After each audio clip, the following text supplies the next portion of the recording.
All right, well, welcome everyone to our number 2 Catalyst. So excited to have you all joining us. Thank you for being patient as we were working through some technical difficulties a little bit here. Hopefully you guys are hearing me either through the conference call or through the website, or somehow, if not, message Amanda Woods or Brittany Plassman, our tech girls, and we will try to get that fixed.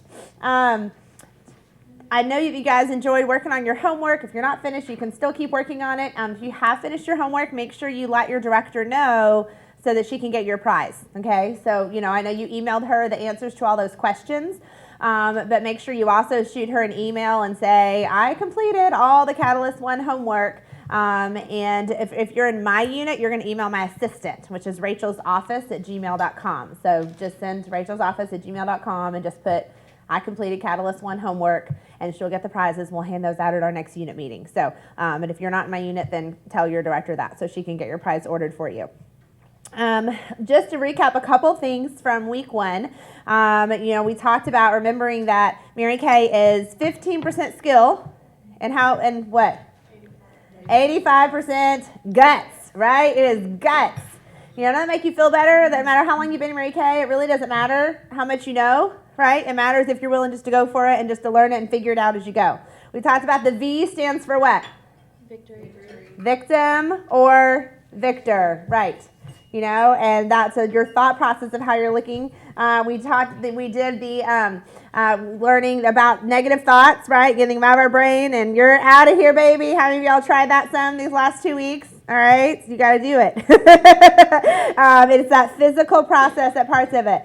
We said you can't change your life until you change something you're doing daily, right? Daily, every single day, creating those habits. I know y'all did your homework with the Dream account. You're working with your monthly tracking sheet, right? Your spiral notebook of your pretend wedding list. Everyone you know that has skin. If y'all saw my Facebook post this morning, I had the boys were helping me set up, and I explained to them, we're going to live video, and people all over the country, from Alaska to Maine to Florida, were all watching it live. And he's like, Mom, that's a lot of pressure. It's like, but don't be nervous. So thank you, Sid. I have a great team of helpers. All right, so let Brittany know if that the sound is better on there. When you work with your wedding list, you are never out of people, right? You will never, ever run out of people to talk to, of people to ask. Everywhere you look, there are potential customers, there's potential team members. I promise you will never facial every friend in your Facebook list, every contact in your phone, every person in your address book. You can't run out unless you don't want to ask people.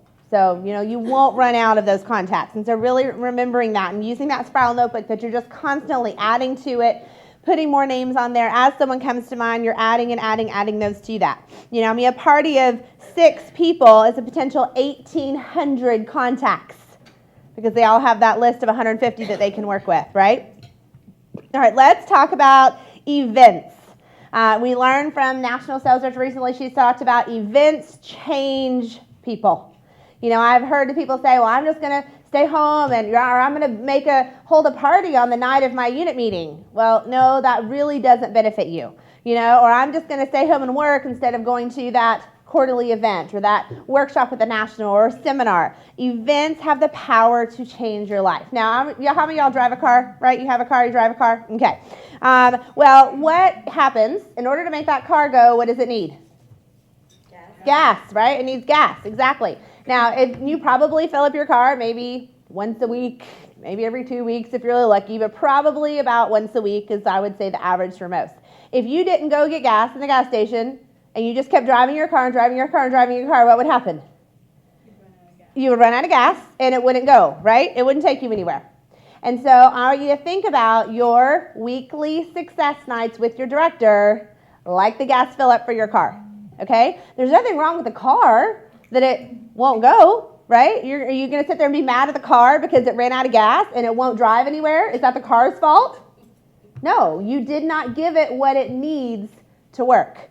Your Mary Kay business is the same way. Plugging in, getting connected, really on a daily basis through your Voxers, through your workshops, through your CDs, but especially weekly at the event.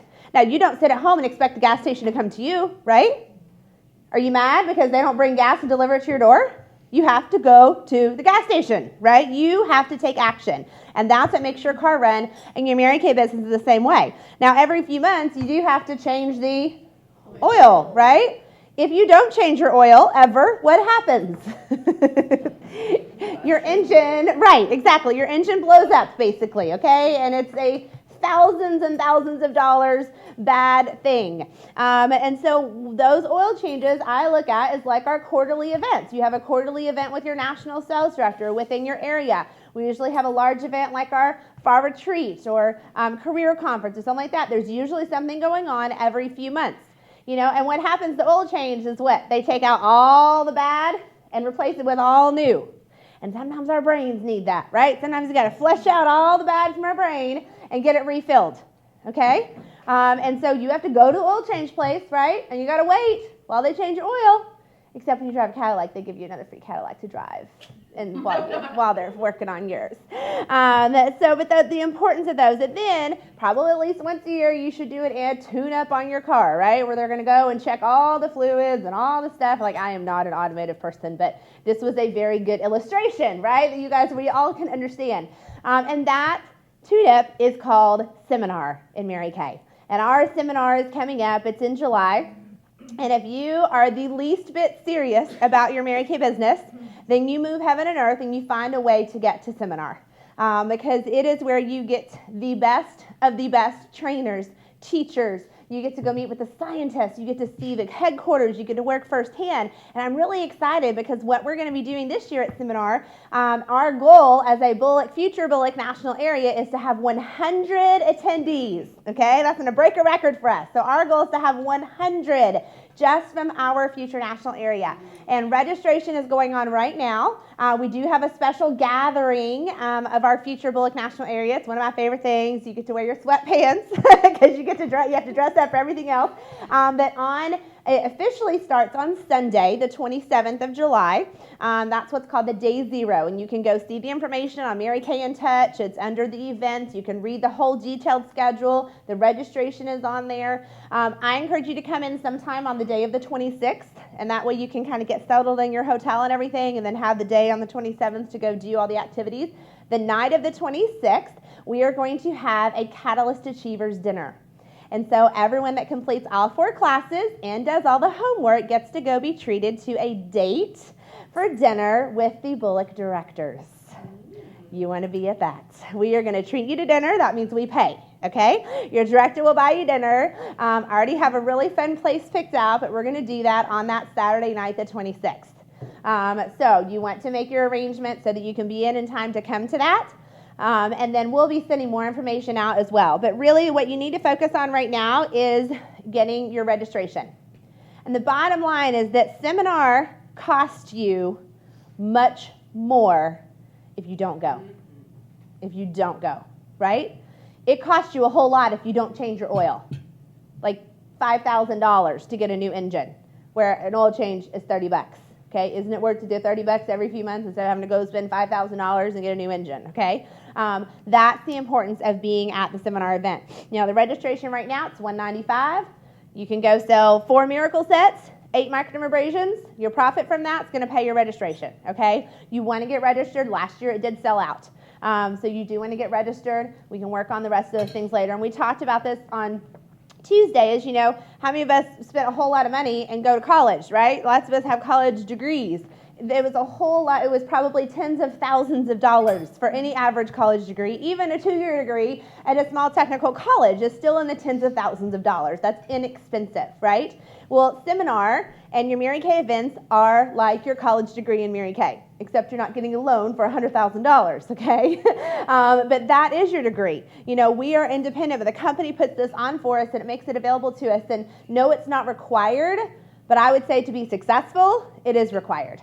Because you have to put yourself in the space of people that think differently, that act differently, that can really expand your mind, who you are, and you build the relationships. This is where you meet the most incredible people within our company. So it's non-negotiable if you want to make money in Mary Kay. You know, I remember my first seminar, we drove I took my husband with me. We shared a room with another couple, one of my offspring directors, because we couldn't afford the whole room ourselves, okay? So we shared a room.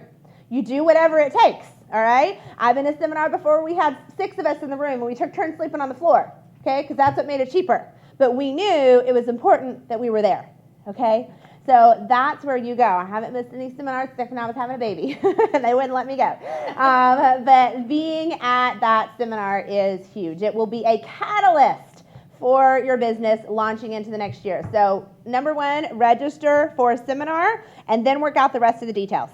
You know, at seminar, dreams are born, vision is expanding, you see the big picture, and the bottom line is that leaders show up, and your team does what you do, and then we'll follow in your example. And of course, I want to have y'all at our Director Center. You're here at Catalyst. You're doing Catalyst. You're doing the assignments. We want to celebrate with you, and we want to go have an awesome dinner date night together. So I got a little creative last night at 2 o'clock in the morning when I was finalizing my notes here. So we're going to have a lot of R's. Everything starts with R, so y'all can be really impressed, right? Because I like the letter R, of course. So we're going to first, number 1, talk about respect. Respect is something that's very important as a leader. It's first and foremost that you respect your sales director. You respect who God put you with. You respect your national sales director. We respect our company, right? And I think all of us could easily agree with that. And of course, we respect our founder, Mary Kay Ash. The person that recruited me into Mary Kay, we are polar opposites. Very opposite in personality, very different in style, in leadership, and how we did our business, had a lot of things differently. And so there was a lot of things that I remember as a consultant that I really didn't agree with, like how she did things or what she did, and I thought there was a better way. And I had a great adopted director, and I would a lot of times give her my opinion of how we should do things differently at the meeting. You know, maybe she should do it this way instead. And I remember her saying to me one time, you know, when you're a sales director, you can do it that way. I said, well, daggone, I'll be a director because I think it should be done this way, okay? So if you have opinions of how things should be done, you will go become a director and you get to do that. You know, but God put you with who he put you with on purpose. It's not an accident. It's not wrong that you were recruited by that person or that's whose leadership that you have been into. You can choose to learn from them if you decide you're going to learn from them, right? They are in that position for a reason, you know, and there are things sometimes you learn things to do and sometimes you learn things not to do. You know, you may not agree with everything, but you do respect that person and you respect them as your leader. And I know all of y'all are really great at that as well. You know, we don't know what we don't know, but really as a company right now, over 50% of our company does not have a national sales director. That means they're in the go-give area. And that's what happens is when a national retires, their people just go into this big group called go-give. Okay? And so the company tries to support them and encourage them, and they use the company websites and stuff, but they don't really have someone personally pouring into them, giving them leadership and guidance. And we are incredibly privileged to come from a really powerful lineage in Mary Kay. You know, that our, senior way up the line is a lady named Shirley Hutton. She's a record breaker in the company. She was phenomenal. I never got a chance to be around her, but she was absolutely incredible.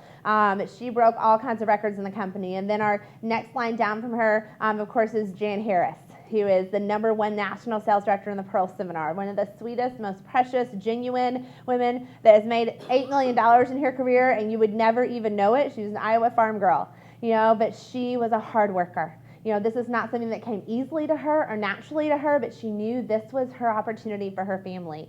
And she actually is going to be retiring here pretty soon in about a year. And so, you know, we get to have the privilege of being in her area and just having the heart and the leadership, the way that she has led us. And then our national sales director, who's Jan Harris's best friend and offspring, of course, is the amazing Deb Pike.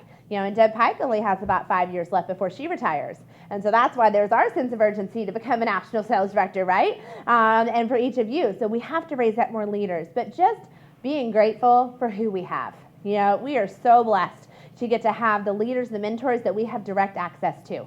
You know, and as you continue to move up, you become a red jacket, you move into a leadership position, director DIQ, you get more access. You get to build a more of a relationship with your national sales director, with the senior national sales director. And so you want to be able to continue to grow that. And so just really be excited about that. You know, there are people that are in your life, whatever, this is good. You know, whatever challenge, whatever prize your director puts out there, your national puts out there, I support it. right? Whatever it is. I don't care if it's a pencil, and I don't even use pencils. I'm going to be excited about it because I know that whatever activity that I do, I'm going to be supportive of that. Because here's the key. As you all want to build your team and you want to grow, you will be supported the way you supported your senior director, okay? And I had to learn that lesson the hard way quite often. But your team is watching you, and they're going to see whatever you're doing, whatever you're saying, whatever you're speaking about when it comes to your leader. You know, there will be times that you may get frustrated with that person, with your leader, with your mentor, you know, and think about, remember, number one, does she have my best interest in heart? She does, right? Does she want what's best for me? Yes. She doesn't want to see you do badly. She's not trying to purposely mess you up or see you do poorly. So she is doing her very best to lead you and guide you. So when you're frustrated, you know, and I want to fire back a text message, or I want to, you know, make a phone call, send an email of frustration, I think, would I send that message to Jan Harris? Would I talk to Jan Harris that way? Would I talk to Deb Pike like that? Would I send that to Mary Kay Ash? If not, then it's probably not something you should be sending to your senior director as well, okay? So these are just some important habits to get into right now. You and your sales director, it's really important to understand that is a coach-mentor relationship, okay? A coach is not best friends with his players, right? Do you see UK coach Don Calipari out at the bar drinking with all the UK players? No, right? That's not the relationship, because you can't coach someone that you're best buddies with. And so there's a problem that I see in Mary Kay with sales directors, consultants, especially leaders, you know, that if you're trying to be best friends, if I'm trying to be best friends with my consultants, then that damages my coaching relationship, because I can't coach them and I can't teach them. You know, we have a relationship and we have a friendship, but it's different. And if there is someone you recruit, your best friend you recruit into Mary Kay, or you have your sister, you know, family member that you recruit into Mary Kay, you know, then you have to kind of draw a line of separation and say, okay, you know, right now we're going to have personal conversation. We're not talking about Mary Kay, you know, and then here we have a business. And so you have to set those boundaries around those relationships. You know, so many directors I see are afraid that they're going to lose their people by calling them to excellence. But if you're really ready to move and grow, you want someone to do that to you. But you can't have there, you know, I don't have my best friend, I don't have my husband, you know, be the one pointing out things to me that I need to change, because I don't receive that very well, right? Or the situation is different. And so it's knowing who those people are. But too many consultants, I find, that don't want to hear the truth from their sales directors. So truth sets you free, even though it hurts sometimes, right? Are you open and inviting to true coaching from your mentors, from the women that God has put in your life to mentor you in this business? Set boundaries, respect those boundaries, separate those conversations. If you only put yourself in the space of people that make you feel good, people that tell you how awesome you are and how great you are and how amazing you're doing, then what happens is you settle. You know, you can compare yourself to a lot of other consultants that are doing nothing and think, I'm doing pretty good. Like, she has never held a party. I held a party once in the last 6 months. I'm doing better than her. But your leader and a coach will not let you settle for good when they know that great is possible. And that's what the people that are put in your path, that's what Deb Pike, Jan Harris, myself, your sales director, we will call out those things if you give that invitation. If you give the invitation to, I want to grow. I'm willing to hear the hard stuff because I want to fix them. You know, I want to learn and grow. You know, there have been many opportunity places, times that I have been in a position that people have said to me things I didn't want to hear, but I knew they were right deep down inside, and I knew I need to work on that, and I knew to grow in that area, but I still didn't like hearing it. But that's what helped mold me and shape me to continue to grow into my leadership. So just be aware of those things. So number 2 R, our little R kick, is responsibility. So on your line, on your paper, I want you to write the word responsibility, and then draw a line underneath it. Okay, so underline the word responsibility. Responsibility, draw a line underneath it. And then under that line, I want you to write 3 words. I want you to write blame. Underneath that, write shame. And underneath that, write justify. So write the word responsibility, and then write blame, shame, justify. So here's what's happened, and this is something that you can apply in all areas of your life, which don't we love that about Mary Kay training, right? That applies to our families. This is what you teach your kids. This is what you teach your family, the responsibility. So you're either living above the line, taking responsibility for your actions, for your thoughts, for where you are, or where you want to be, or you're living below the line and blame, shame, or justify. Blaming other people, blaming the economy, blaming my teams not doing anything, blaming all my hostesses that all canceled, blaming the people that said they were going to be there and weren't there, blaming and pointing that finger at everyone else, shaming yourself. Well, I could have made those booking calls, but I didn't feel like it because I'm terrible at booking and I never feel like booking and I'm just not very good at it. I would have gone to that event, but I didn't feel, I was tired, I hadn't been able to get gas, whatever. The would, the coulds, the shoulds, woulda, coulda, shoulda, right? And then the justify. Well, I've been really busy, so I haven't really had time to do those booking calls because I'm in school, and so I have a lot of work in school, and that's what I need to do. So it's okay, it's understandable. You have those excuses on the back burner, right? I'm getting ready, my mom's sick, or I have this going on, that going on. There was a consultant in our area, her mom's just been given a horrible diagnosis of she's battling cancer, and she only has a few months left. She's her best friend, so she's being caregiver for her mom. She just started her Mary Kay business, and yet every single day, she's making booking calls. She's holding appointments. She's holding facials. She's like, this is how I get through this part of my life. She could very easily justify and say, this was a bad time. I have to put Mary Kay on my back burner. But she's chosen not to. Her director says, you need some leads, go put some facial boxes out. The next day, she has 5 facial boxes out. 3 days later, she's already gone back, picked up the leads, and booked the appointments, and had those sharing appointments, had the facial, had the sharing appointments with those people. That is a leader. She's taking responsibility. And she's not letting the circumstances dictate her. So don't catch yourself in that blame, shame, justify game. We've all found ourselves, I've found myself plenty of times in this place. But then I ask myself the question, am I living below the line?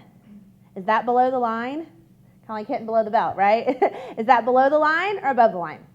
When I want to whine, when I want to complain, when I want to be frustrated, when I blame someone else, I want to blame my director because if she just called me more, then I would be more motivated. If we had meetings more often, if she would do it closer to me, if the company would just quit changing the products, whatever, right? We can blame and blame and blame and blame.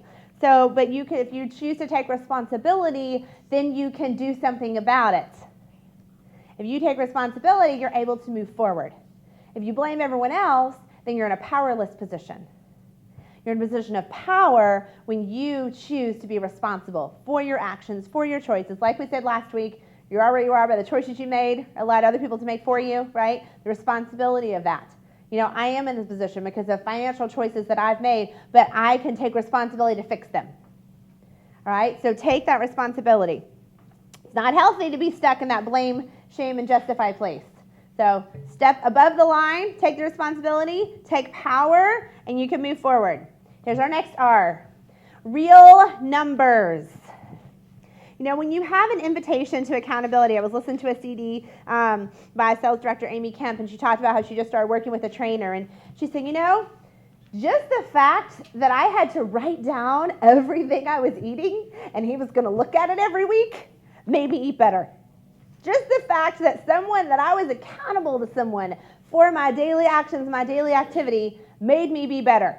I hadn't even showed it to him yet, but it made me think about what I was doing. If no one knows your numbers, they probably won't change very much. Are you accountable to your director with your bubble sheet, with your monthly tracking sheet, on a regular basis? Of knowing, here's how many calls I did today. Here's what my results were. Here's how many faces I did. Here's how many people I was in front of. Here's how many career chats that I did. Here's the results of those sharing appointments. But if you're not communicating that, then it's real easy to hide and, I've done pretty good. At least I'm better than that person, right? But if someone knows your numbers, you'll do better.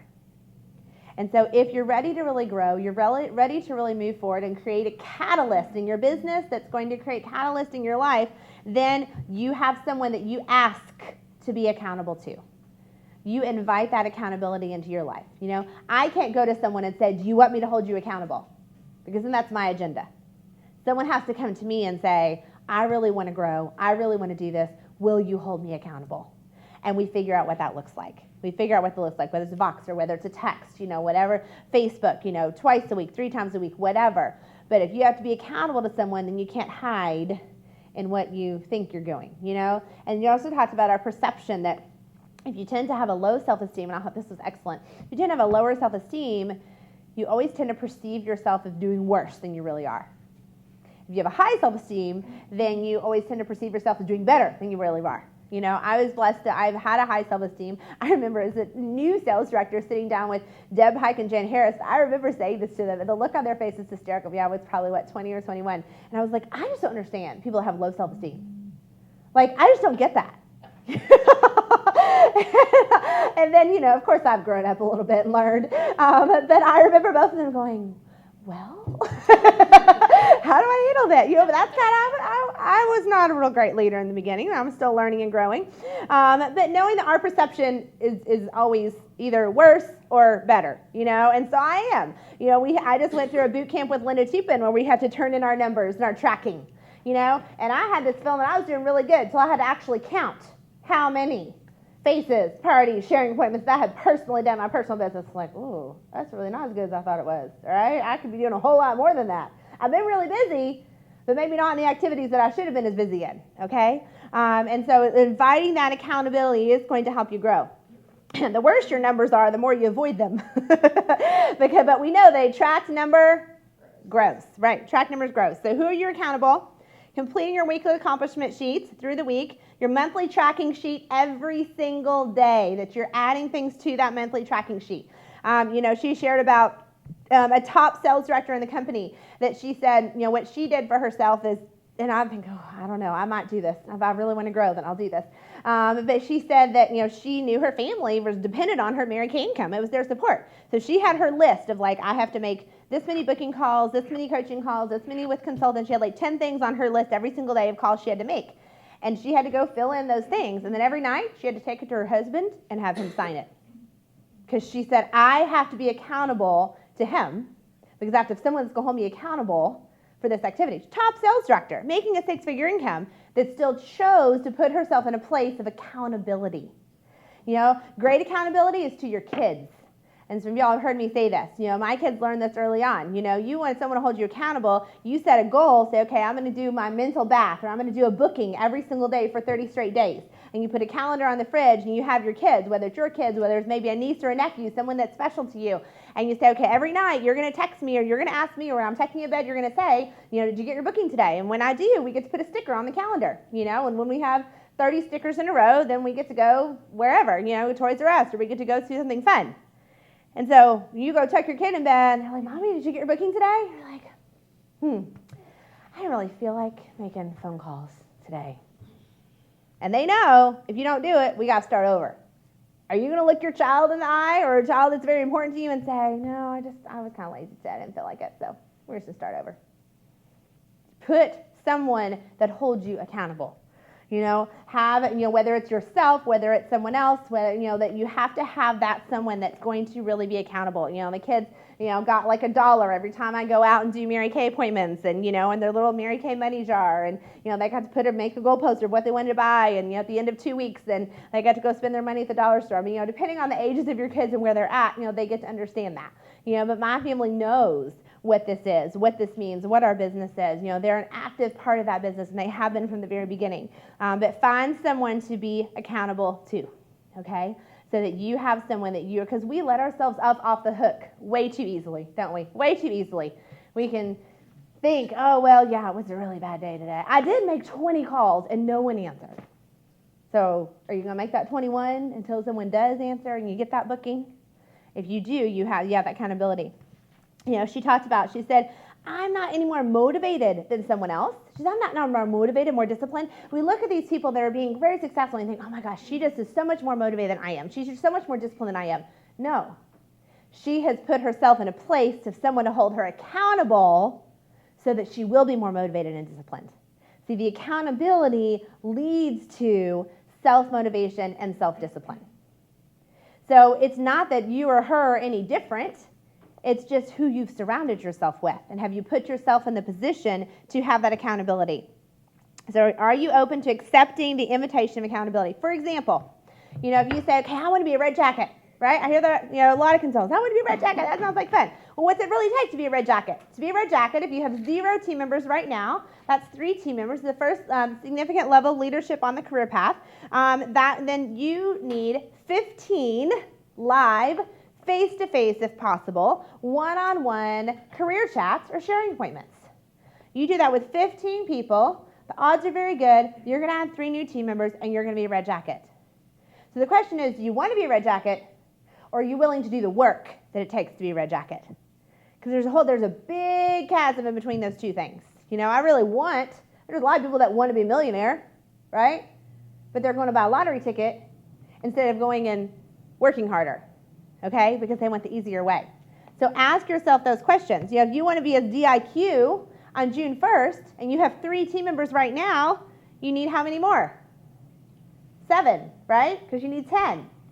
So what is that going to look like? We back it up. We say, the end result, this is where I want to be, and then we back up from that, okay? To add 7 new team members, the workload of that, if you're booking 3 sharing appointments from every party, what that's going to look like, 7 team members is 35 career chats, 35 sharing appointments, one-on-one live with someone.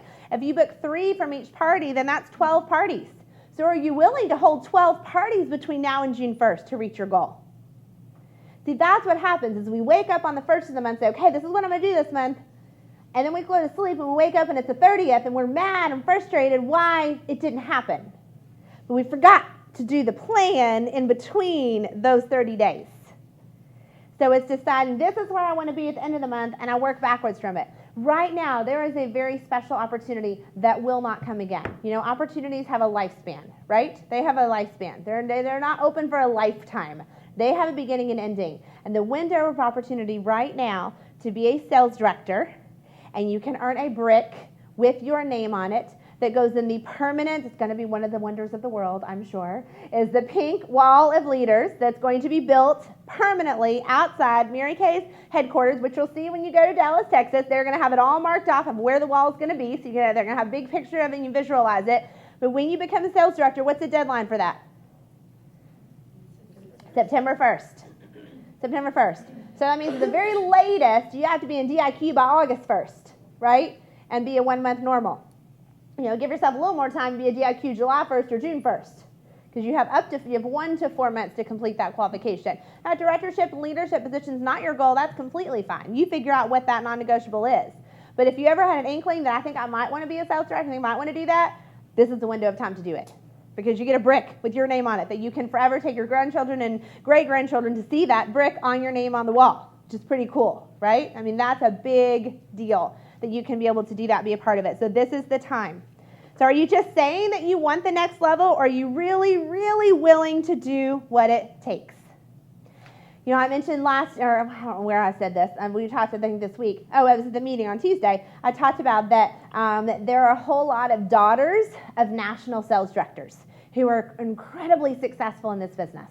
Out of their several hundred nationals, there's actually 70 nationals that have daughters who are directors. I'm sure there's a lot more that have daughters who are consultants, but there's 70 mother-daughter nationals that have a daughter as a sales director, and there's several that are mother-daughter nationals too. But I thought, and they do a get-together every year of all the mothers and daughters national sales directors, which is really cool. But she talked about, okay, why are these daughters of national sales directors so incredibly successful? Because they are the highest level of success. Last year at the seminar, there's 5 different seminar divisions in Mary Kay. 4 of them, the number 1 director at that division was a daughter of a national sales director. 4 out of the 5. All right, so that's something to pay attention to, right? Think, okay, well, what's the question? The difference in those women is they don't spend any time wondering if Mary Kay works. They don't spend any time doubting whether it's really worth it, whether they can really make money in Mary Kay. Meg says 9 minutes ago that they lost the connection. I don't know. So if someone has Meg's number, you can message her and see. It's recording. Okay. Text her and tell her just to restart it again. But see, we waste a lot of time thinking and doubting, right? We waste a whole lot of time and energy not believing in a proven success system. Mary Kay isn't here for 50 years by accident, right?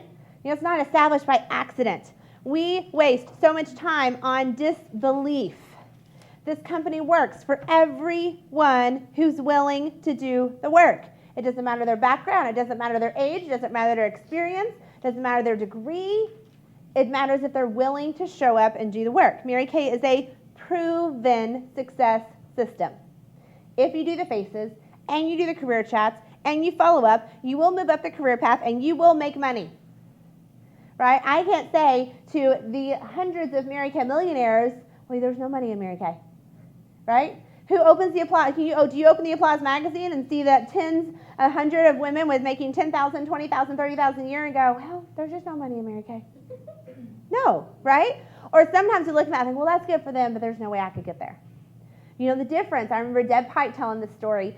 She taught to, I think it was Shirley Hutton, actually, who was, queen of Mary Kay back in the day. I think her unit was the first ones to ever do $1 million in production, back when our basic skincare was $20.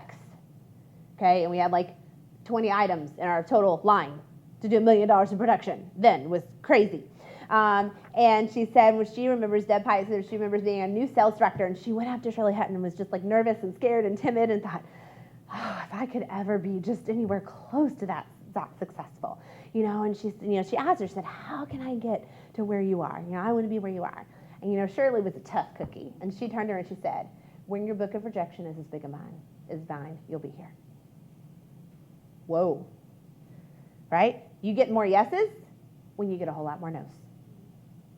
So if you're willing to push through, if one no or one negative or one rude person makes you quit, you won't get there. You got to develop the tough skin. You have to know it's not about you, right? They're not saying no to you. They're not rejecting you. It's just a business opportunity. So know that it works. Don't spend 1 second doubting. Don't spend 1 minute doubting. So here's the secret.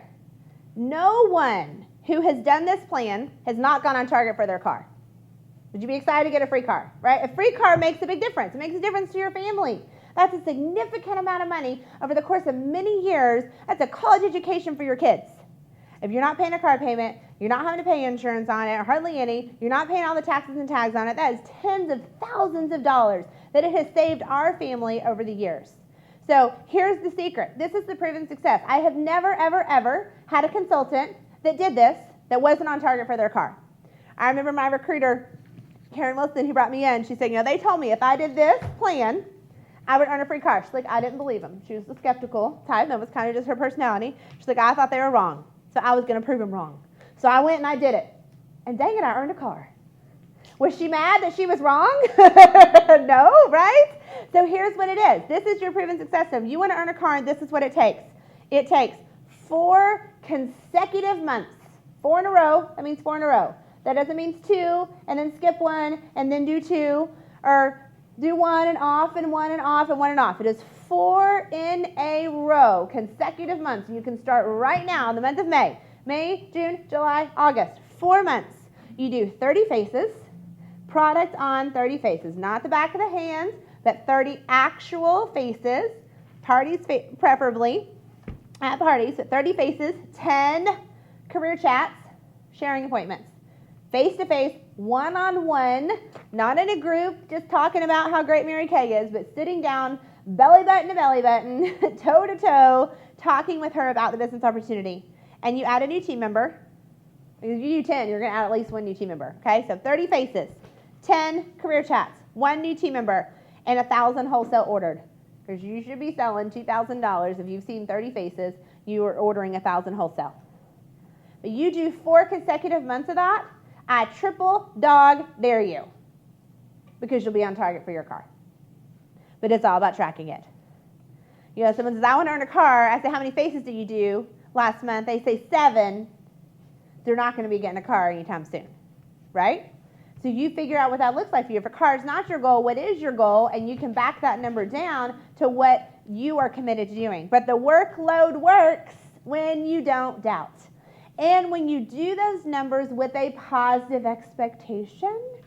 I sent out a Voxer message this week that talked about the one thing that you have to get right is connecting with people, right? Connecting with them positively, building that relationship. You get that right. Now, if you just do it just to move through your 30 faces, all right, you're done. No, you're not going to have the results, okay? You're not a drill sergeant here, just going through the faces, line them up, get done. You connect, you build a relationship with those people. That's why you have face-to-face sharing appointments when at all possible. I will drive an hour and a half each direction to sit down with someone face-to-face to do a sharing appointment, because it's that important that I'm in front of them and that we're not on the phone. And that's where I want you doing those individual staging appointments. You eliminate your frustration with activity, right? Activity eliminates frustration. We all have a sixth sense. Y'all know that? You have 5 senses. You have a sixth sense. The sixth sense is called urgency. Learn how to tap into it, especially now as we're in the final 6 weeks of our seminar year. Learn how to tap into urgency. If you want to earn a free car in less than 4 months, then you double those numbers. What if you did 60 faces and 20 career chats? I promise you'd be a DIQ, okay? And headed towards wrapping up a really strong unit. Let's talk about our next R, your rearing. How you were reared affects how you do this business. And there's 2 ways. There's either traditional or entrepreneurial. You know, if you were raised in a traditional household where your parents went in, they punched a time clock, they went in, got to work at 8, came home, punched a time clock at 5, and that's how they did. It has a lot to do with how you look at your business. Traditional, you work for another person and your life is framed by the clock. You have to be here at this time we leave, and then we go do everything else. We live the rest of our life. It's kind of totally separate. An entrepreneurial family, there is no clock. You work until the job gets done. Entrepreneurial doesn't necessarily mean that you own your own business, okay? Farmers are entrepreneurial, right? I never thought about it this way, but I came to realize my dad was a doctor. I never would think of that as being entrepreneurial because he did work for, a company, but it was because many nights he slept at the hospital, right? He stayed. When he had call weekends, we didn't see him, He didn't say, oh, it's 5 o'clock, I'm going to see y'all later and leave patients in the waiting room. He worked until the job was done, of whatever that looked like. And so I got a lot of that work ethic unknowingly from observing that. So knowing first how you were raised. What did your parents do? What did your grandparents do? Because that really affects how you come into Mary Kay and how you work. Because it affects how you see everything. It's that filter, right? We're all wearing filters, and we're seeing things through a certain set of eyes. So if you were raised traditional and you come into Mary Kay business, where this is more entrepreneurial, you're trying to fit around into a square. You're trying to make Mary Kay fit into the traditional. If someone ever asked me, how many hours do you work, or how many hours do you have to work in Mary Kay, that is my first clue that they are from a traditional background, right? Because I talk about, and the way I answer that question is, I don't punch a time clock. Mary Kay becomes part of my life, and it's who I am. How many hours are you a mom? How many hours are you a wife? How many hours are you a best friend, right? It's just part of your being. It's who you are, and that's how Mary Kay, that's what it does. But when you come from a traditional background, it's important to know how to make Mary Kay work with the different mindset and the tools in place. If you're married, most often your spouse is the opposite, right? It's a different side of, I came from a very traditional or very entrepreneurial background. My husband came from a very traditional background. And that's why it's been a learning curve for us, and it's been an even bigger learning curve for his parents, my in-laws, to understand this business. Because they came from generations of a traditional background. And it wasn't that they were against Mary Kay or thought it was wrong. They just couldn't wrap their brains around it because it was so different, okay? It's like going to another country and they speak another language. And it's hard and you don't like it at first because it just feels weird. But the longer you stay around it, you learn. So some of the tools that are really important for you to put into your business so that your entrepreneurial business and so that your traditional mind or your traditional-minded family member can understand is the critical tools like your weekly plan sheet, which we're going to talk about. Your weekly accomplishment sheet that tracks those activity levels.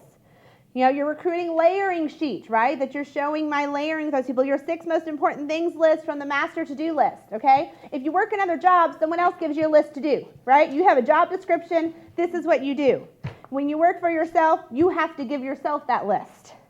And that's where the master to-do list, the 6 most important things come from. That is how you make this business predictable. The bubble sheet. Tracking, knowing if I make this many contacts and this many appointments, then I'm going to have this many appointments. And if I book this many appointments, and this many are going to hold. And I know if I hold this many appointments, then I'm going to sell this much product. And you work your own numbers. So as you track that week after week, month after month, there is power in having the responsibility for knowing what you can do with this business. If I spend an hour booking, I know about how many bookings I'm probably going to get in that hour, okay, and what that's going to look like. Traditional, people think, well, that's a secure job. It's really more insecure because you have no control. The company changes, it gets bought out, it gets sold, it moves, their stock market changes up and down. There is no guarantee. We talked about that last time too, of the hope, with selling hope, guarantee paycheck. Entrepreneurial business is secure if you work. That's the key part of it, right? It's secure if you work. People say to me, I can never be, only commission-based. I'm like, well, I could never have someone else tell me how much money I can make because I want to have an unlimited amount that I can make. So that if I'm willing to work how many hours that it takes to grow and to build, that I'm willing to. Traditional will seek, if you're for that mindset, you want safety, security, predictability. You can get those things in Mary Kay. You just have to learn how and learn where to work those things. The two biggest ones that comes from is the two financial safety nets of Mary Kay. Is number one, the 90% buyback on your products, and number two, the 100% satisfaction guarantee for your customers. Those are two huge pieces of our business that you should talk about at every facial, at every party, at every sharing appointments. That this is the freedom and the confidence you have of being a part of Mary Kay because you have the safety net that the company has put in place to protect you. Now I'll tell y'all, you go start another business, there's no safety nets. There's no protections. Okay, over the past 5 years, we've worked with my family, my mom and my siblings. I'm the oldest of 5, and we started a business, and we're now on another product, and it's been a huge learning curve because I realize how good we have it in Mary Kay, okay? We've spent hours working on a logo, deciding the business cards, coming up with the tagline, getting it approved by 12 different state inspector people. It is complicated and hard and frustrating and made a lot of mistakes and put money into places that didn't pan out and lost money on this kind. That's what an entrepreneurial business looks like. We're really lucky in Mary Kay. And I didn't realize it because I never known anything else but Mary Kay. But as we've gone through that process, and it's been great, it's been a learning experience, it's been really fun for our family, but I appreciate this Mary Kay business so much more. That they figure out all that stuff. I just got to order new catalogs. I don't have to think about what goes in the catalog and what's printed and how much it costs to print and how many pages it is and, blah, blah, blah, blah, blah. It's just already done for me. So we are so blessed if you don't realize that. All right, y'all are going to like this one. It was late last night, okay? I was trying to think of a way to make this be an R. So, in school, way back a long time ago, they talked about the 3 R's of school, or what? Reading, writing, arithmetic, which they're not really R's, and it's terrible, and I like grammar, so I don't like those. But the 3 R's of school, and Mary Kay, that translates to the 4 key areas. There's 4 key areas that if you master these key areas in your business, that's what's going to make you successful. They used to say students, if they could master reading, writing, and arithmetic, they could be successful, all right? So in Mary Kay, if you master these 4 areas, you can be successful. And they are your management of your time, so time management, number 1. Number 2, money management. Number 2, attitude management. And number 4, 1's time, 2's money, 3's attitude, 4 is skill management. Everything falls in those 4 categories. They will make or break your business. Make it or break it. If you're ever stuck, you're ever frustrated, you're ever not getting the results that you want to, it's going to come down to one of those 4 categories that you're not mastering, you're not focusing well enough in. Time management, money management, attitude management, or skill management. Those are the 4.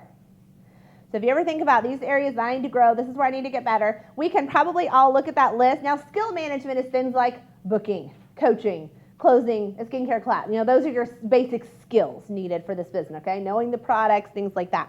But everything's going to fall in those 4 categories. So let's start number 1 with time management.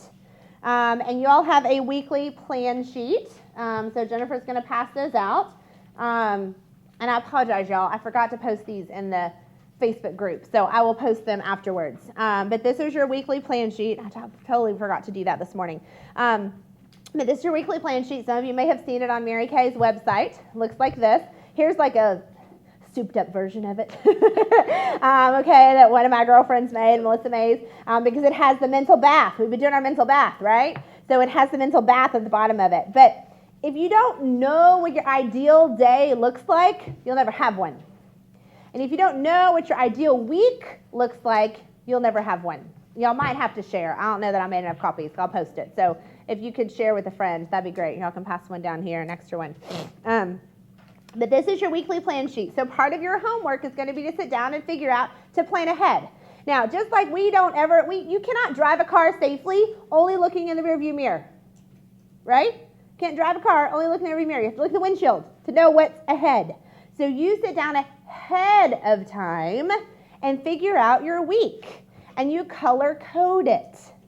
If you really master this skill, y'all, oh my word, phenomenal results from your business, okay? This is where traditional becomes entrepreneurial, can be successful. But you figure out and you plug in ahead of time. This is what my other job is. You color that one in black because it means you're stuck, okay? You can figure out the rest of the colors.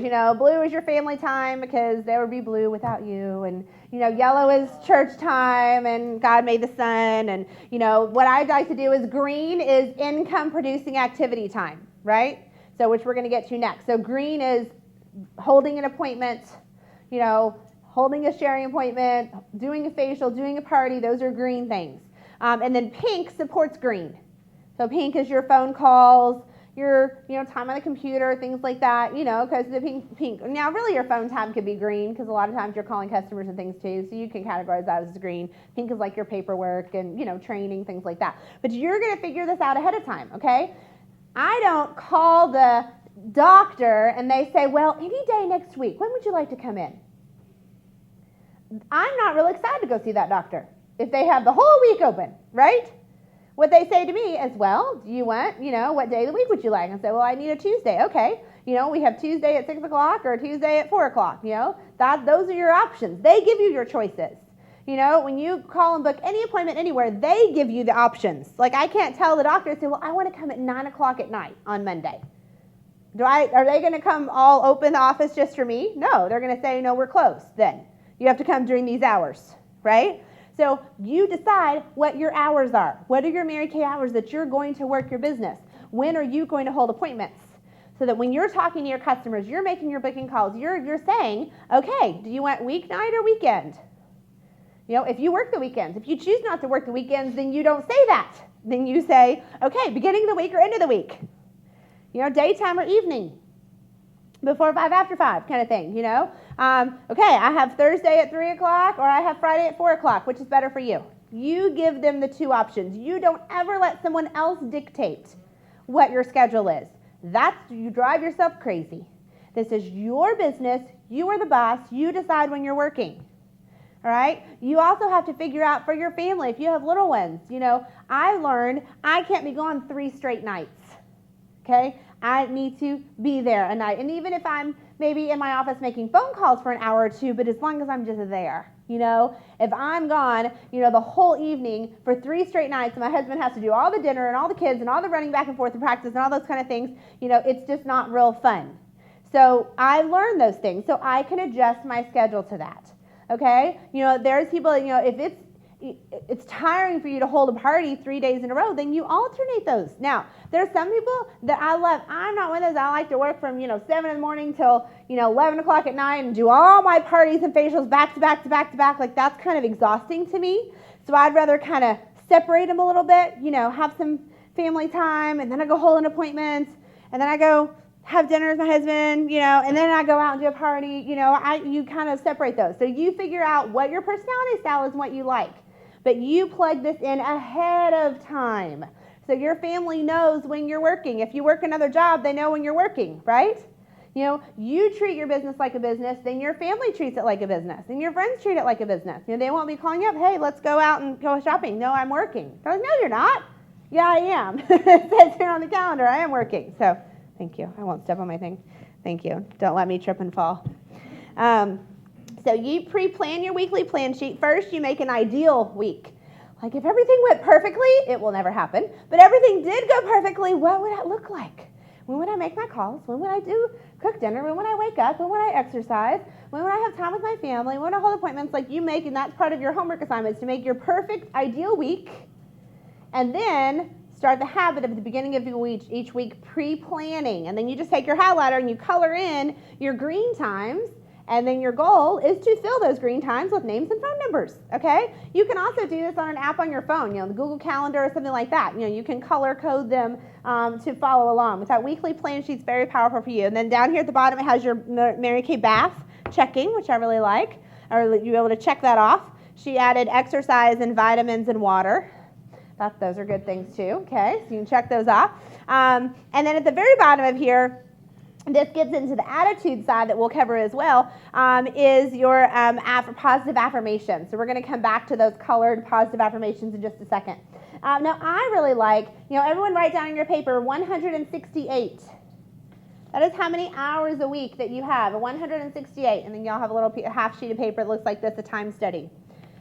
We all have the same 168 hours every week. So how do some people get a whole lot more done than others? They're aware.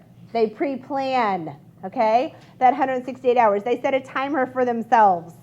Here's a little time. If you slept 8 hours every night, which I highly doubt most of us do, okay? But if you slept 8 hours every night, that'd be 56 hours. If you spend an hour each day getting ready, taking a shower, getting dressed, doing your hair and makeup, that's 7. If you spent 10 hours cleaning your house, grocery shopping, things like that, you spent 35 hours family social me time. That's 5 hours a day. I doubt we each probably spend 5 hours a day personally and family, but that's a lot. But generous here. And if you worked a 40-hour a week, and then another 7 hours of exercise, quiet time, an hour each day, okay, that is still 157 hours and leaves you 11 hours left. Being very generous in all those categories. Is 11 hours left enough to hold 3 parties to earn a free car? Yes. Okay? And go to your unit meeting? Yeah. 3 parties and a unit meeting and some phone time? Absolutely. Okay? So, people have time for what they want to have time for. People have money for what they want to have money for. Okay? So when you run into someone that you're talking about the business saying, I just don't have time, I don't have time, guess what you pull out? A blank weekly plan sheet. Well, let's think about your week. And you block in. I've done this with people. I have them sit down and write down. Show me. Here's your work hours. Here's when I take the kids back and forth to practices. Here's when we're at church. And even the very busiest person that works 3 jobs has big blocks of time on here. They just feel like it's a lot, but they never write it down and put it on paper. And they don't really realize. The average person watch something crazy, like 3 or 4 hours of TV every day or something. I forget what it is, but it's a whole lot, which is nuts. Okay, crazy. Now, there's places for that. I'm not saying it's a bad thing, okay? But, it's sitting down and being aware of that. So one of your homework assignments is to do a time study. And there's another sheet that says take a time inventory. And this is going to be where you literally, and I would suggest just doing it in your phone because you always have your phone glued to you, is like every 30 minutes you're going to write down what you were doing. This is hard. It's painful. But it creates an enormous amount of self-awareness. It's something I have to do on a regular basis. But, you write down and, just in your phone, just record it, pull up your little calendar, something like that, use a blank weekly plan sheet. But every 30 minutes, you write down what you're doing. Especially when you don't want to write down that I was on Facebook for 30 minutes. Wow, has it really been 30 minutes? But what you do is you set an alarm on your phone to go off every 30 minutes. And then you have to record. So you can do that. It's hard. But, you do that. You set that alarm to go off and you write it down. And then you evaluate. And this evaluation helps you figure that out, of what are my greatest time wasters? How often am I interrupted? What things can I eliminate? Then I do less of? Do I need to do more of? This is, it's a hard leadership. It's looking at yourself. But if you're inviting accountability and you really want to have the change in your life and in your future, this is where that comes from, is looking at yourself. Now, if you work a set, 8 to 5, well, you don't need to have it go off every 30 minutes because you're at work. You know what I'm saying? So that you don't have to write it down every that. Or if you're holding a skincare class for 2 hours, you don't have to write. You figure that out. But that's where you can plug that in. Now, I like to think of each day as 3 blocks, like morning, afternoon, evening. Because I'm not someone that likes to go, okay, at 7 o'clock I'm going to do this, and 8 o'clock I'm going to do this, and 9 o'clock I'm going to do this. Like, I don't like to be that structured. Now, I know the importance of this weekly plan sheet, and so I figured out the way that I make it work for me is I look at the day in 3 chunks. The morning time, afternoon time, and the evening time. And so my goal is always to have an income-producing activity in at least 2 of those time slots.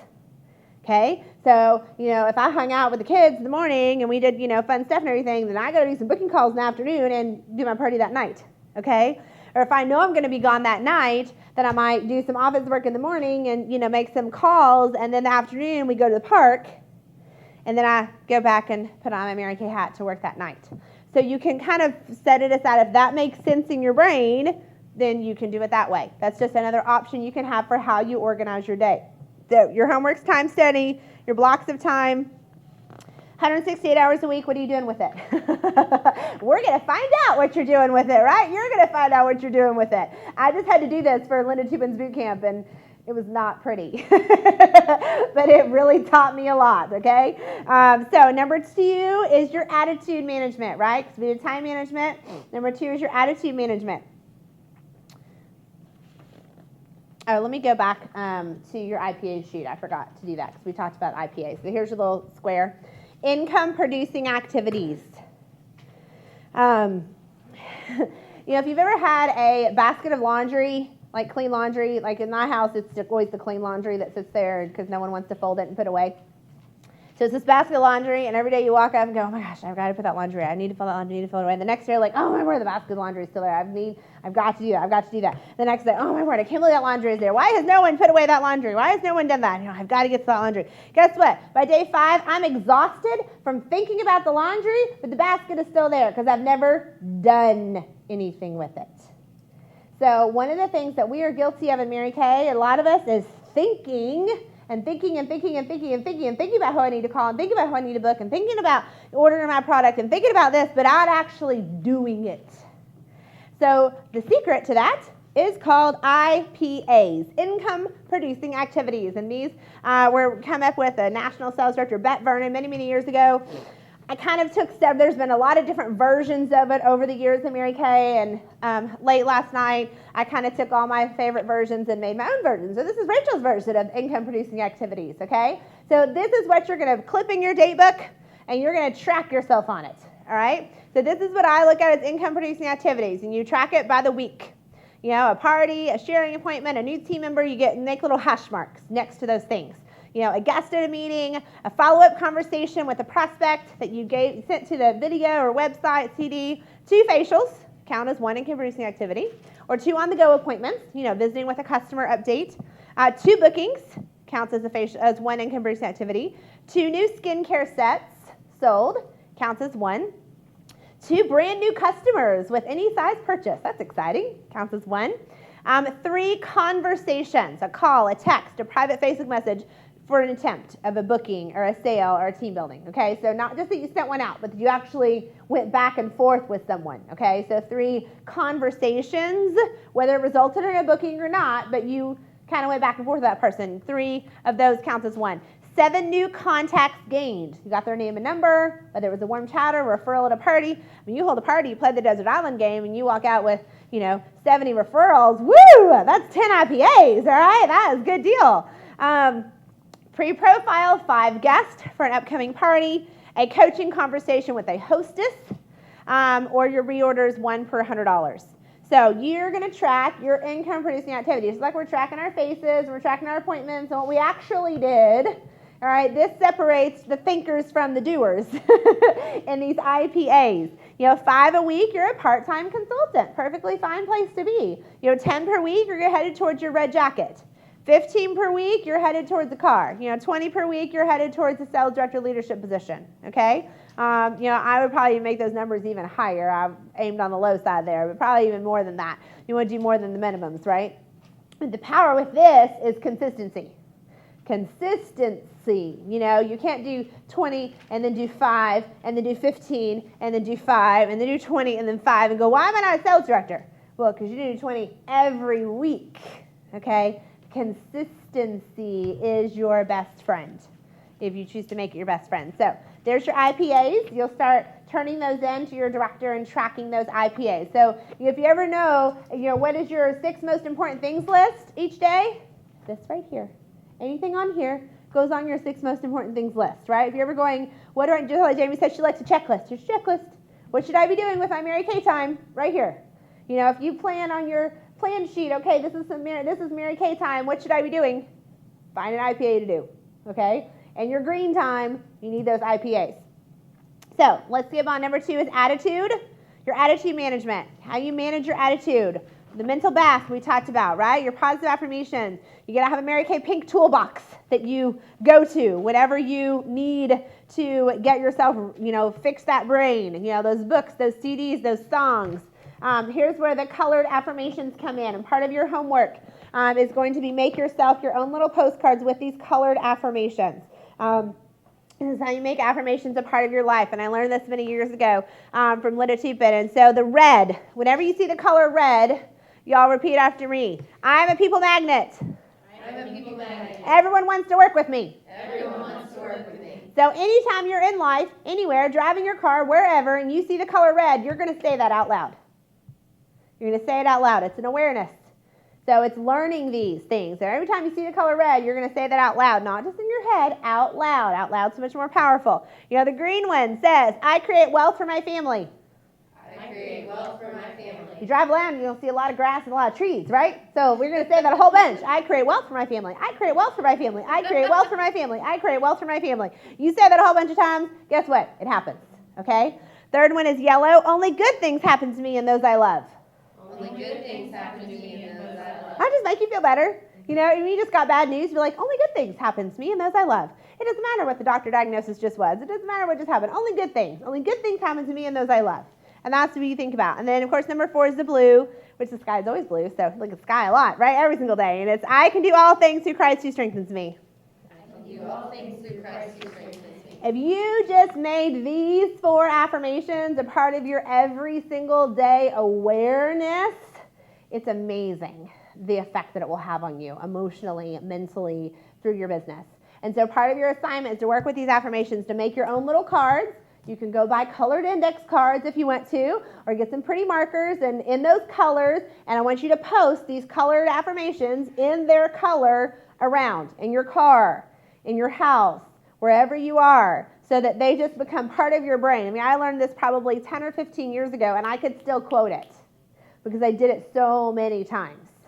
And then we forget about doing stuff sometimes. So that's why they're in your weekly plan sheet, because you're going to be looking at that a lot. So that's part of that homework. If you don't have an affirmation, there is your affirmation. It's not possible for someone else to motivate you. It's not possible to motivate your team members. It's not possible to motivate your hostesses. You can inspire and get them excited, but if you try to have the responsibility to motivate other people, you're going to find yourself frustrated. It's no one else's job to motivate you either, right? But yourself. And so you learn to motivate yourself. One of the things that's really great is important to every single day find something to celebrate in your business. Every single day. Find something to celebrate. I sold an eyeliner. Okay, celebrate that. Especially when we're people that have big goals and want to move towards the future. It's easy to be frustrated if I didn't really get the results I wanted to today.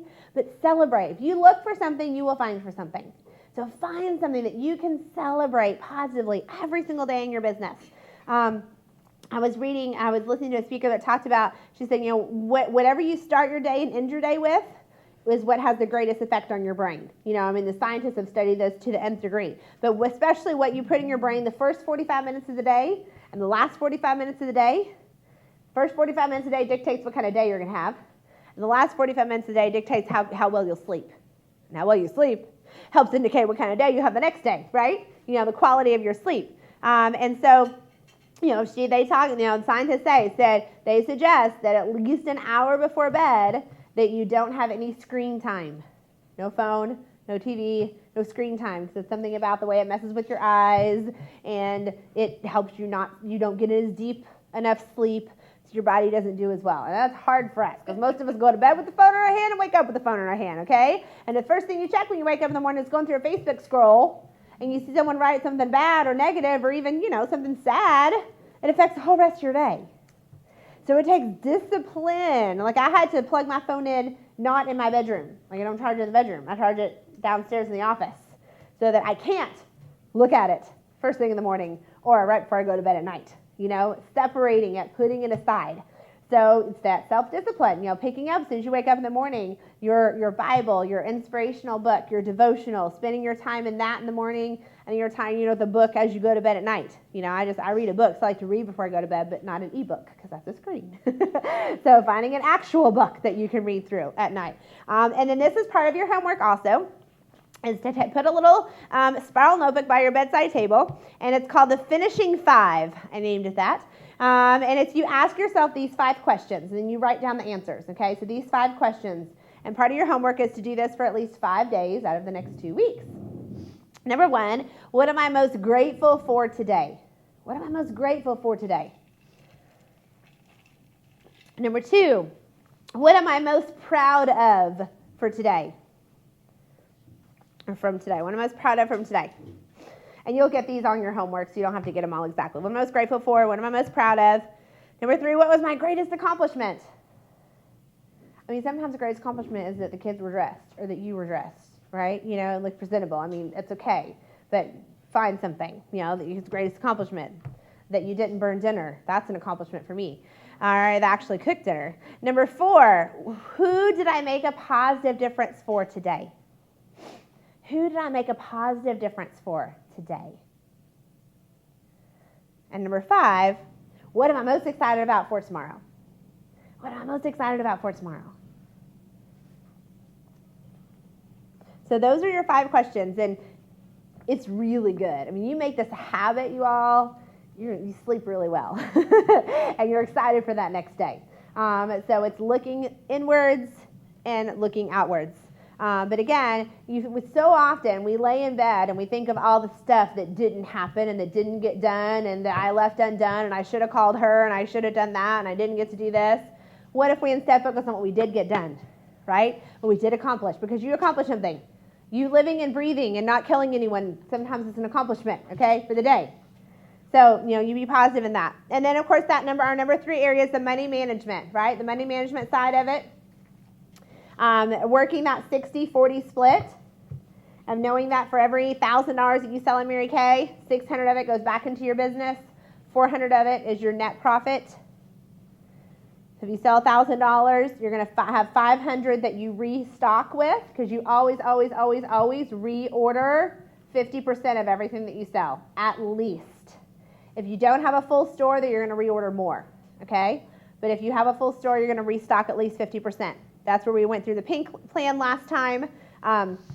One of the assignments for your homework this time is on that same website where the pink plan was, which it was thepinkplan.com, not pinkplan.com.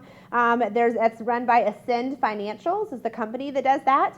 And they have a website called ascendfinancials.com. It's in your homework. And they have several really great free little money management videos. And there's even an app for your phone.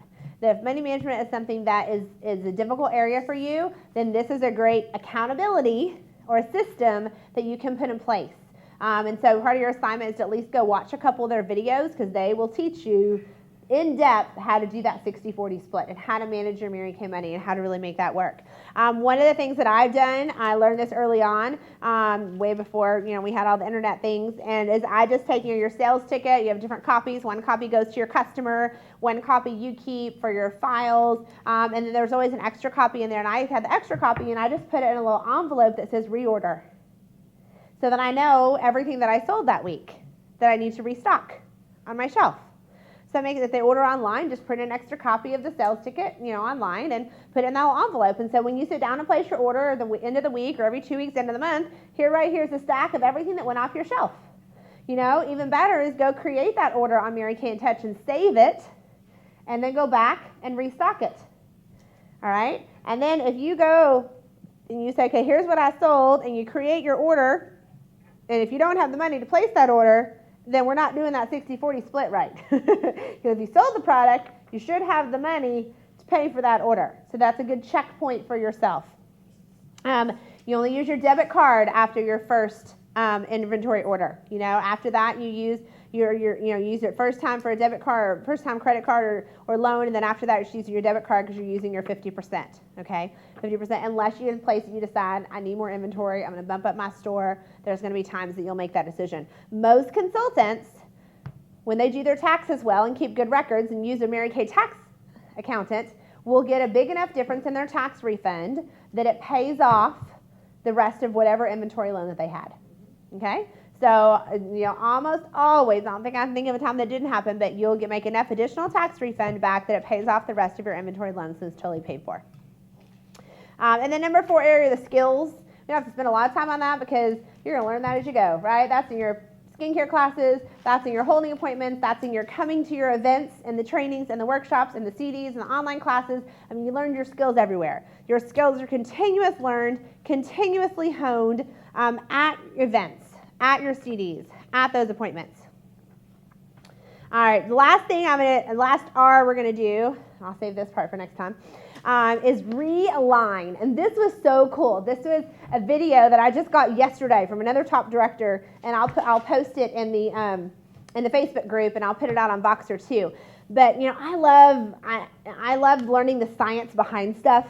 Because then it makes it really true that our subconscious, the affirmations, things like that. So she talked about realigning your body language.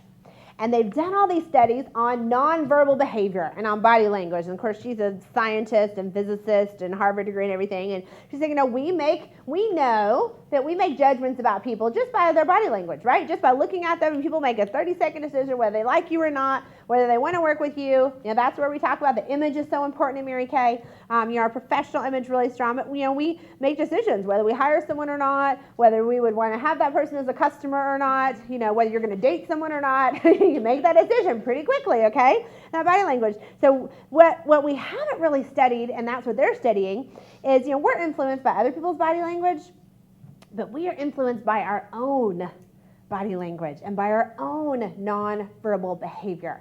And so they've done, and that's why I want to send you this video, because she goes through the detailed science behind it. But the overview of it is, she said there's 2 kinds of nonverbal expressions, is what they call them, which is body language. There is either dominant or non-dominant, okay? And all your body language shows that. And this is even true in the animal kingdom. They talk about, the animal kingdom, she shows up, an ape and, or gorilla, he's strong and powerful. They show in cobra, he's rising up with his neck. I mean, make yourself taller and bigger, okay? So when you have power, you're in a position of power, that means you take up more space, okay?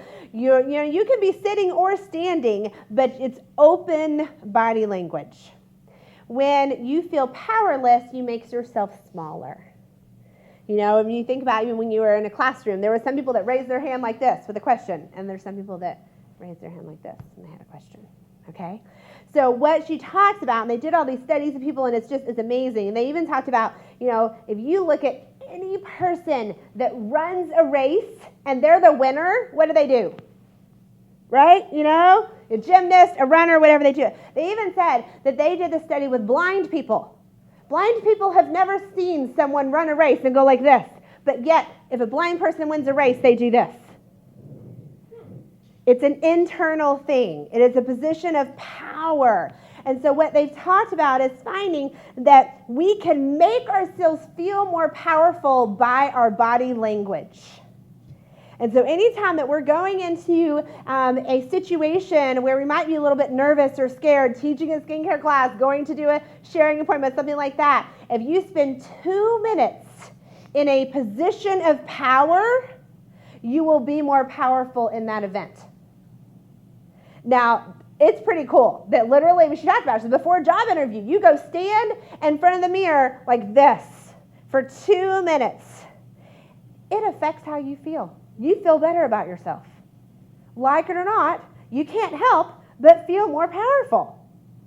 And so I just thought that is the coolest thing. That is fascinating. Anytime that you're going to be in front of that situation where people, she said, our bodies can truly change our mind.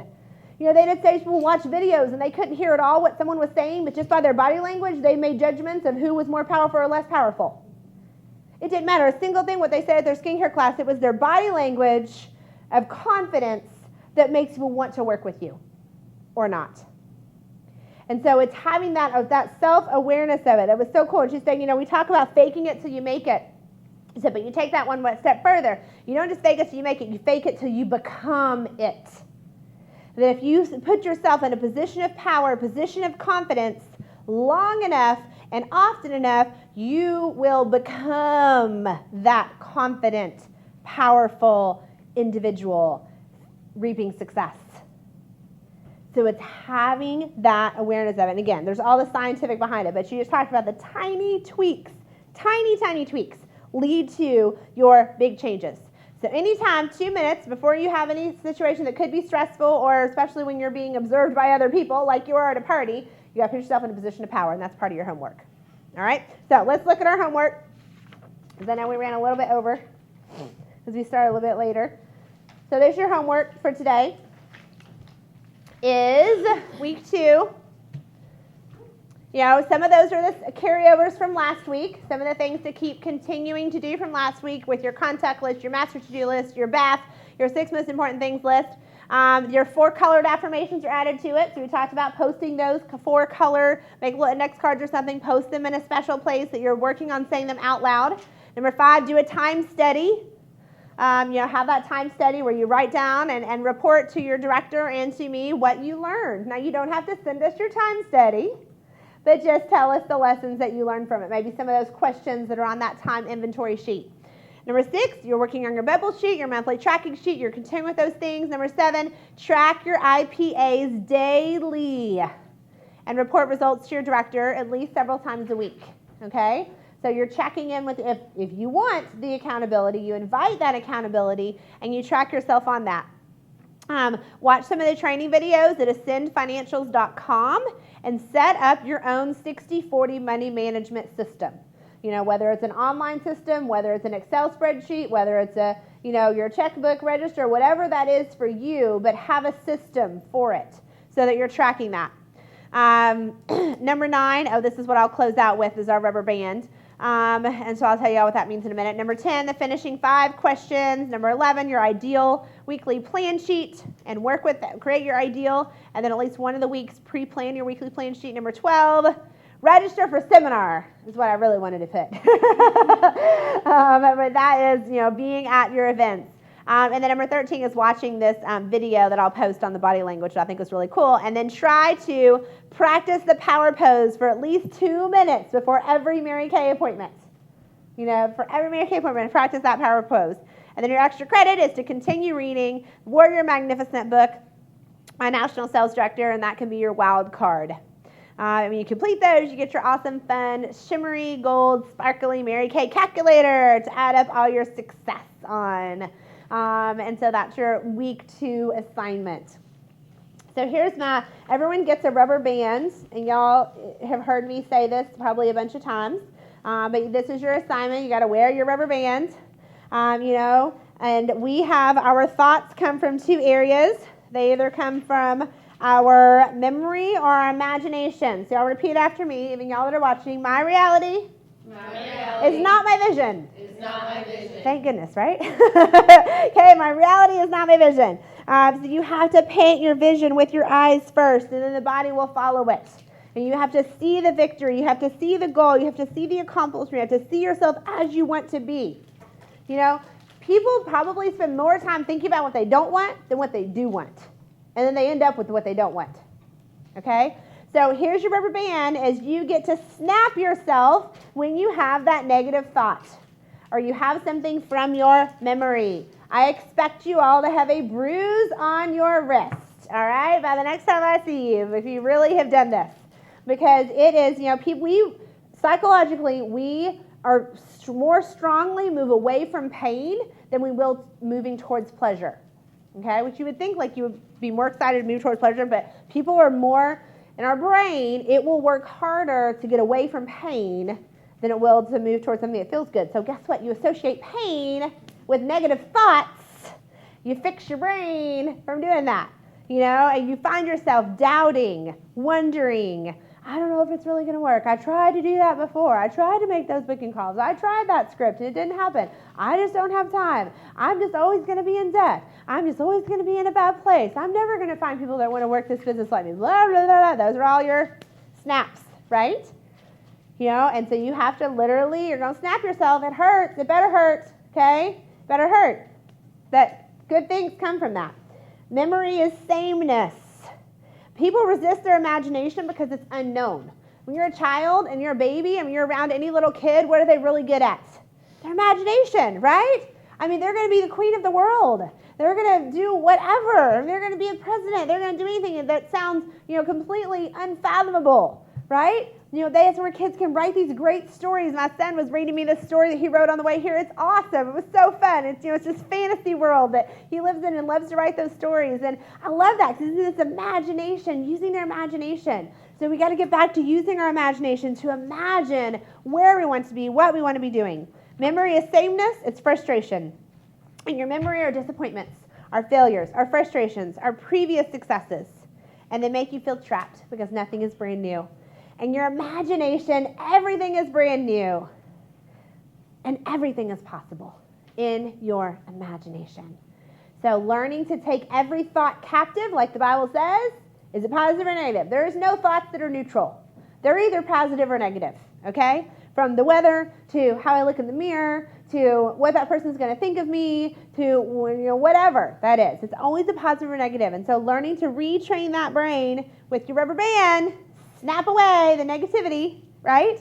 So we live in positivity and live in your imagination. We have to live in this world physically. We don't have to live here mentally. Okay? So be in that imagination part of your world. All right, we're going to close with our positive affirmations, and I'm going to have y'all say again that are on your weekly plan sheet, our colored affirmations. And y'all get to repeat after those. I'm going to give you this. I love this, and I heard this quote on the CD I was listening to that Amy Kemp quoted, and it's from Andy Stanley in Visioneering, and she says, God-ordained visions are always too big for us to handle. There are always more questions than answers when God births a vision in our heart. There are always obstacles. There are always a lack of resources. Often there's little to go on other than a gut-level, unquenchable, insatiable desire and a feeling that this is what you were made for. God has called you into uncharted waters.